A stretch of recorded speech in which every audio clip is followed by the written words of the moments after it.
தமிழ்நாடை வந்து நாசமாக்கிடுவாங்க, பாலைவனமாக்கிடுவாங்க. என்னடா காலங்காத்தால் தொறு புலம்பிக்கிட்டு வர்ற? நம்ம தமிழ்நாட்டோட தேசிய மரம் என்ன? தமிழ்நாட்டின் தேசிய மரம் நம்ம தமிழ்நாட்டோட தேசிய மரம் பனைமரம். அது எங்கேயாவது எங்கேயாவது பாத்திருக்கியா? சுற்று வட்டாரத்துல சின்ன வயசுல பார்த்தது. இப்ப எங்க இருக்கு? இல்ல ஏன் இல்ல? கடல் நிக்கிறவன் வந்து திடுதுப்புன்னு இப்படி ஒரு கேள்வி கேட்டா நான் என்ன பதில் சொல்றது? நானே நீ ஒண்ணுமே தெரியாம இருக்க. பனைமரம் இருந்தா அதுல இருந்து கல்லு பதனிலாம் இறக்குவாங்க. கல்லு பதனிலாம் இறக்குனா என்ன பண்ணுவாங்க?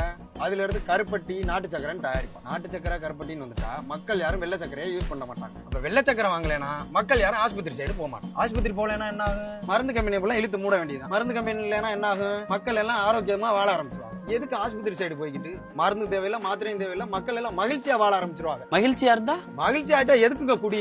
மதுவை விட்டுருவாங்க. மக்கள் எல்லாம் குடிக்காம இருந்தா மக்கள் எல்லாம் குடியெல்லாம் விட்டுட்டு புள்ள குட்டியில படிக்க வச்சு நல்லா ஆளாக்க மாட்டாங்களா? இம்புட்டுக்காண்டு சக்கரையில இவ்வளவு ஒளிஞ்சு கிடக்காடா? ஆமா, பனைமரம் வச்சா எல்லாம் சரியாயிருங்கிற. ஆமாங்க, அதாங்க பிரச்சனை. சரி, நீ என்ன வாங்க வந்த?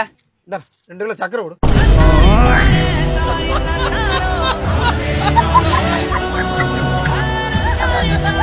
ரொம்ப